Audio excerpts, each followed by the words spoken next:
My life feels like a soap opera, and I don't know what to do.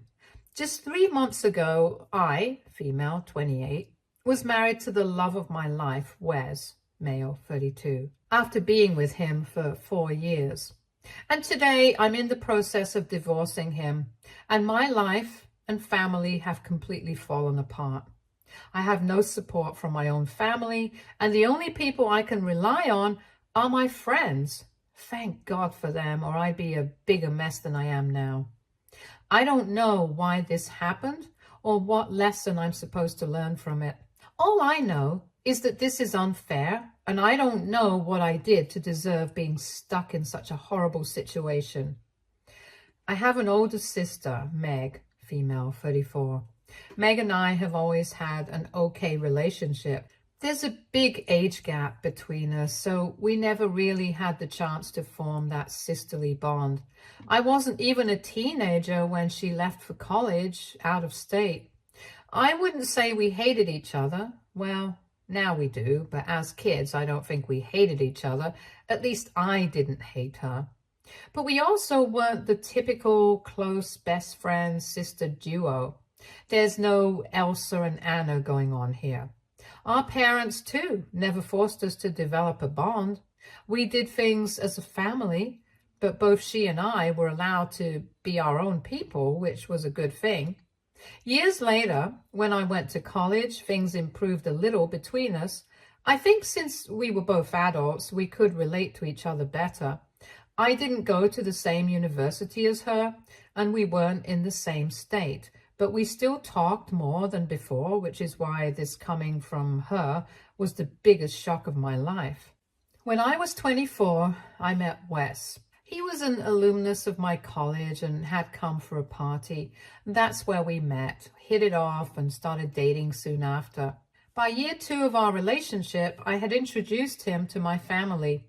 He popped the question a year ago, and we got married 3 months ago. I had the perfect life, I'm not going to lie. I had a fiance who loved me, a good job in a field I chose for myself, and Wes was doing well too. Everything was going great until 3 months ago. Meg, on the other hand, had a more difficult personal life. She got married when she was 25 to a man none of us liked. It was obvious he wasn't good for her, but no matter what we said, she wouldn't budge from her decision, so we let her be because that's all we could do. It wasn't a happy marriage by any means.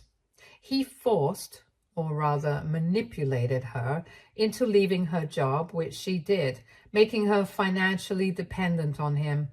My parents and I asked her many times if she was okay with it and told her we'd support her if she wanted to leave. But she always said no and asked us not to meddle. The breaking point for us, or rather me, came when she claimed I was hell-bent on destroying her marriage because I had no one of my own. This was 5 years ago, before I met Wes. I knew then there was no point in arguing with her or trying to make her see sense. She was behaving like a woman who was blind in love by choice. And any help offered was seen as an affront. That was the last time I spoke to her about her a-hole of a husband, and we had very limited contact for close to 2 years after that. When I was 25 and she was 31, she finally got divorced. I never asked her the reason because I didn't want to meddle, not even a little. She tried to talk to me about it, but I always shut her down. Call me cruel or whatever, but I didn't have the energy or willingness to participate in it again. For years, I tried looking out for her, but in the end, I was blamed and shamed for it. And there was just no way I was engaging again. It pissed her off a lot because I assume she wanted support at that time, but I was out. This isn't to say I was downright cruel or mean to her. We patched up, sort of, and spent time together, talking, hanging out. She'd moved to my state. And she even ranted about her issues to me, but I never gave any input. She was welcome to grieve and complain, but I wasn't going to open my mouth when it came to her ex-husband. She knew this, and it pissed her off so much so that she sometimes tried to rile me up and get a reaction, but I knew better than to fall for it. Wes, for his part, could never understand the dynamic between me and my sister. He used to defend her and say that her judgment was clouded because of her husband and that I shouldn't hold that against her. According to him, it's natural for people to behave this way when they're in love or when they've made a decision for themselves and it turns out to be wrong. No one likes to admit they screwed up, especially when others told them not to do something. I agree with him on this. No one likes being told, "I told you so." But downright accusing someone of being a homewrecker is vile and disgusting, and I wasn't going to put up with it. And it's hilarious how she accused me of being a homewrecker when she's the one who had an affair with my husband. Anyway, so Wes and Meg had an okay relationship in the sense that it was as okay as I allowed. I didn't engage with her much, so Wes's contact with her was limited as well. We met when we had time, and he always had a more sympathetic take towards her than I did. All through my relationship with him, I never suspected they were involved. Their interaction was limited, and I never imagined I would have to worry about something like this because Wes wasn't the kind of man to cheat. We got married 3 months ago, and everything was great. We had a great ceremony, our families were happy, and everyone attended. It was wonderful, but we postponed the honeymoon because we wanted to go on the Disneyland cruise. We knew we wouldn't get to leave for 2 big vacations, so right after the wedding, we focused on decorating the house. I had moved in with him. The house is in his name. And things were good for the first couple of weeks. Well, I only got a couple of weeks with him because about a month ago, my dear sister called me up crying, saying she needed to talk. I didn't have the energy for another one of her sob sessions, and I said the same to Wes, and for a change, he agreed with me. Little did I know what was coming. I told her I was busy, but she kept insisting it was urgent and we needed to meet. I invited her over, and Wes was there too. She looked uncomfortable, and Wes, in hindsight, seemed like he wanted to be anywhere but in that room. She told me she was pregnant and then started crying. Before I could ask anything, she said Wes was the father. It took me a minute to process what she was saying. I looked at her and Wes, who, to his credit, looked as shocked as I was, and I started laughing. I thought it was some elaborate prank, but Wes wasn't laughing, and Meg was still crying. I turned to Wes, asking what was going on, and he muttered, "You can't be pregnant." I asked what the hell he meant by that, and before he could answer, Meg interrupted and said they'd hooked up a month ago, and she was sure Wes was the father. I swear I couldn't think straight for a minute. I just stared at her like a deer in headlights, and when she didn't say anything else, I looked at Wes. He broke down crying, saying it was a one-time thing and that it meant nothing and that he never thought she'd get pregnant. As if that was the issue. I told her to leave, and I told Wes to get out too. I couldn't look at them anymore and needed time to process what had happened. Meg looked at me like I was the one who had committed some unforgivable crime. She had the audacity to say that she should be the one staying in the house since she was pregnant and I was not. It took every ounce of self-control not to slap her right there. I looked at Wes in disbelief, and he told her to leave, which she did. Wes left too, though I don't think they left together. But at this point, who knows? If he could get her pregnant, he sure could leave with her. I think I sat there for hours, unable to think. My mind was just numb. I don't know where the time went, and I had a few calls from Wes during that time, but I had turned off my phone because he was the last person I wanted to talk to. I couldn't believe he had betrayed me like this. This wasn't something I thought he was capable of. I couldn't even process the betrayal from Meg's end because I was still in shock over what my own husband had done. And then I saw a text from her. It essentially said that while she was sorry for what happened, it couldn't be changed. She was pregnant. She knew she was going to keep the baby, and it was in the best interest of the entire family for me to move out so she could move in with Wes, allowing him to take care of her and bond with the baby when it was born. I was appalled at her audacity. I couldn't believe she had the nerve to say this to me after sleeping with my husband. But I also knew I couldn't stay with Wes anymore. Despite my numbness, I knew that from the moment he confirmed it was his child, I couldn't stay with a cheater, and I definitely couldn't stay in such a screwed up family dynamic.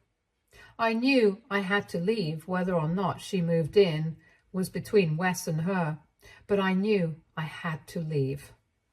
I decided to call my mom and dad to tell them what had happened, but before I got the chance, my mom called me first. She told me Meg had spoken to her, and while it wasn't an ideal situation, I had to understand that this was Meg's last chance to be a mother. I asked Mom if she was serious and if she understood the gravity of what Meg had done. Mom was quiet for a moment and said I was always welcome to come back home to her and Dad, but Meg was 34 and she deserved to have a family after what happened with her ex-husband. I told Mom there were hundreds of other men Meg could have had a family with, and she couldn't be defending her sleeping with my husband. Mom said she understood I was hurt, but I had to look at the bigger picture. She said maybe it was God's will because Meg got pregnant so easily, and if it was, I had to make way for his plan rather than focus on my own life. I cried for the first time after hearing this from Mom. I couldn't believe she was supporting Meg over me when I was clearly the one who had been wronged. I disconnected the call. I knew there was nothing left for me. In the snap of a finger, my entire family had been taken from me. My husband, my sister, and my parents. I was all alone, and there was nothing I could do to change that. That's when I knew for sure I was moving out and going no contact with all of them. They could all eat crap. This was just too much for me to handle. It's still too much. It's only been about 2 months since I found out, and I hadn't thought they'd drag me into more drama. But here we are. I can't escape them, unfortunately. Anyway, that night I texted Wes that I still didn't want to see him for a couple of days. He called me back immediately, but I didn't answer. He sent a barrage of texts apologizing and saying he didn't know what had come over him, but I wasn't in the mood to engage. I called my friend Sarah and briefly told her what was up and that I needed a place to stay until I could figure something out. She told me I could stay as long as I needed. She came over with some wine and pasta, and we ate while I cried and cried like I hadn't cried in years. She stayed with me for 2 whole days. Thank God for good friends, and helped me pack my stuff. It was so much easier to deal with things having her around. There were moments when I went completely numb and couldn't get up, and she took charge and got things sorted. Once my stuff was packed and loaded in the car, I called Wes and told him he could come home now. It took him 20 minutes to arrive, and when he did, he couldn't look me in the eye. He said he was sorry and that he was glad I was giving him a chance to talk, and even though he had no justification, he still hoped I'd forgive him. I didn't say anything, just handed him the house keys and got in the car. By the time he realized what had happened, I was already gone with Sarah. I haven't had any contact with him since. He has sent texts, but I haven't responded. I filed for divorce immediately, and while he initially tried to fight it, he eventually stopped. I stayed with Sarah for about 3 weeks before finding a place of my own. It's a small studio, but it's more than enough for me. Wes is the only one who's still unblocked on my phone, and that's on my lawyer's advice. I've gone no contact with my parents and sister, and I prefer to keep it that way because I don't have the energy for their toxicity anymore. I thought they would get the hint and stay out of my life, but I guess that's not how it's supposed to be because now I see Meg on my doorstep. I don't know how she got my address or what she wanted, but there she was, saying she needed to talk. I closed the door in her face because I didn't want to see her, let alone talk to her. But she didn't leave. She kept banging on my door and I told her to go away or I'd call the cops, but she didn't leave. She did stop knocking, but she didn't leave. I found that out the hard way. After about 20 minutes of silence, I assumed she was gone and decided to go out. I got into my car, but what I couldn't see was that she had followed me in her car. I stopped on the way to grab coffee, and she stopped me there. She said I had to talk to her, that I owed it to her. I yanked my arm away and told her I didn't owe her anything, and she could get lost for all I cared. She said she understood I hated her at the moment, but as the auntie to her baby, I had a duty and had already failed to discharge it. I had no idea what she was talking about, and I told her in no uncertain terms that I wasn't her kid's aunt. I'm no aunt to a child from my ex-husband, and I needed to be kept out of this mess. She said if I had warned her about Wes, she wouldn't be in this position and I wouldn't have had to end my marriage.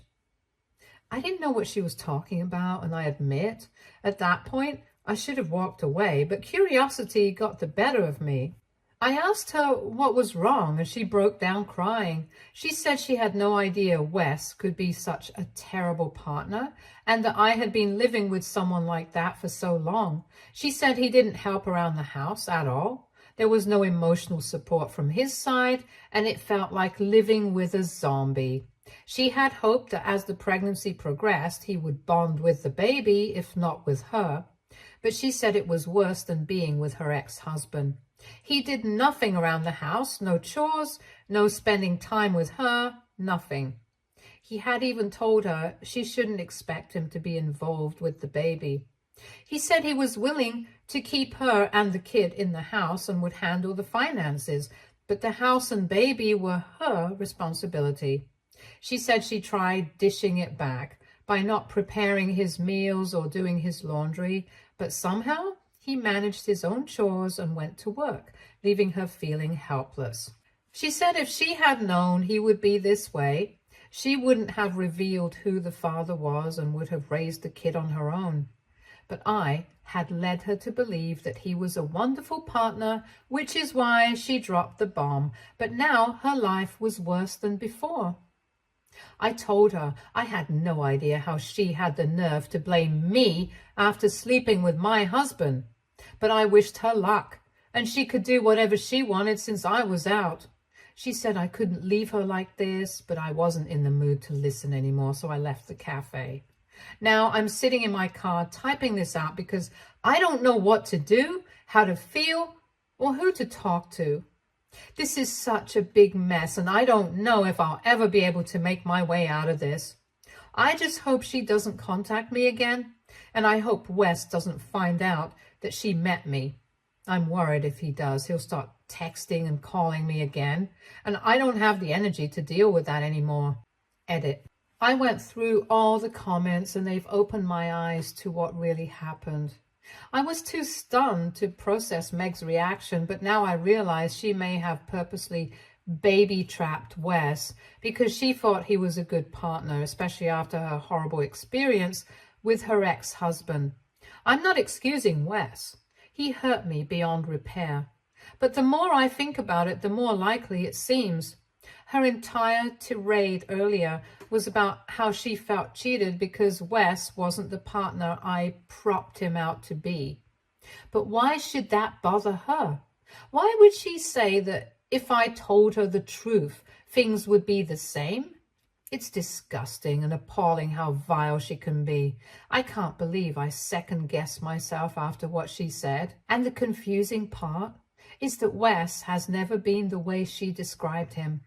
He's always been so hands-on, and her description seems like a lie. I've never known him to be a slacker, and this behavior baffles me completely. I don't know why he's doing this, and I don't want to know either. I'm still struggling with the betrayal, and it's been very hard to adjust to this new normal. I don't want more drama at their expense. They can have the mess they've created. I'm out. Update 1. I wasn't out of this. No matter how hard I try, I keep getting pulled back into their chaos. I had no intention of telling Wes about my meeting with Meg, and I had no desire to contact her again. I had left them to their own devices, but Wes showed up at my house. I don't know how they know where I live. I know Sarah hasn't told them, and I haven't had anyone over who would snitch. Maybe they're stalking me from work, or Wes still has access to my location, though I know that's not possible. Anyway, when I opened the door, it looked like I was meeting a ghost. He was a shell of himself. His cheeks were sunken, and he had dark circles as big as craters.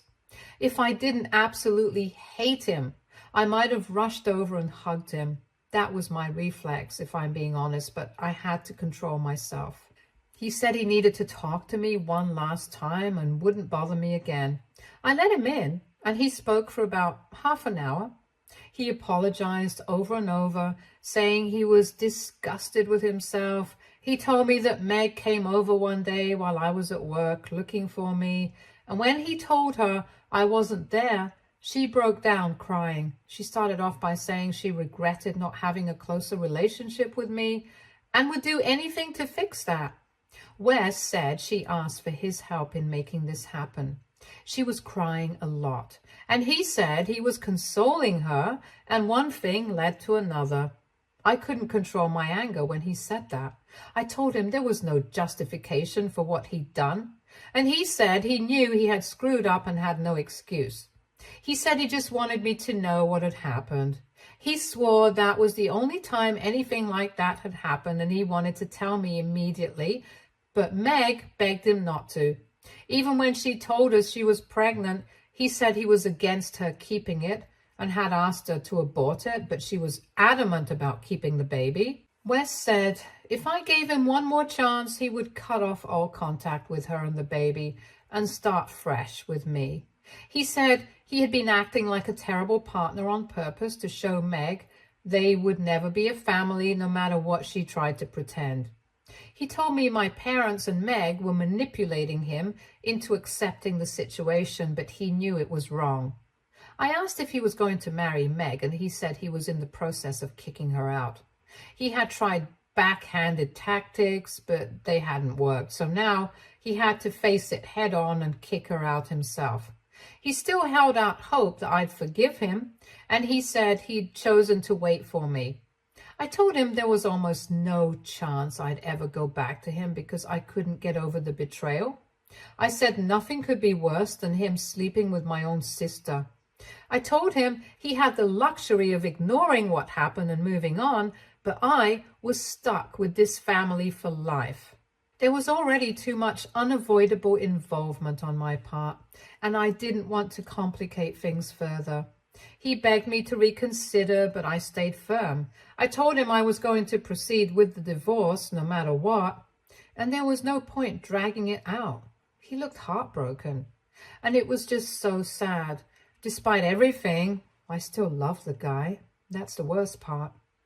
I love him so much, but I can never overlook what he's done. That's the tragedy of it all. Update 2. For those waiting for a dramatic update, I'm sorry to disappoint you. I've gone completely low contact with Wes, and the divorce will be finalized in a couple of weeks.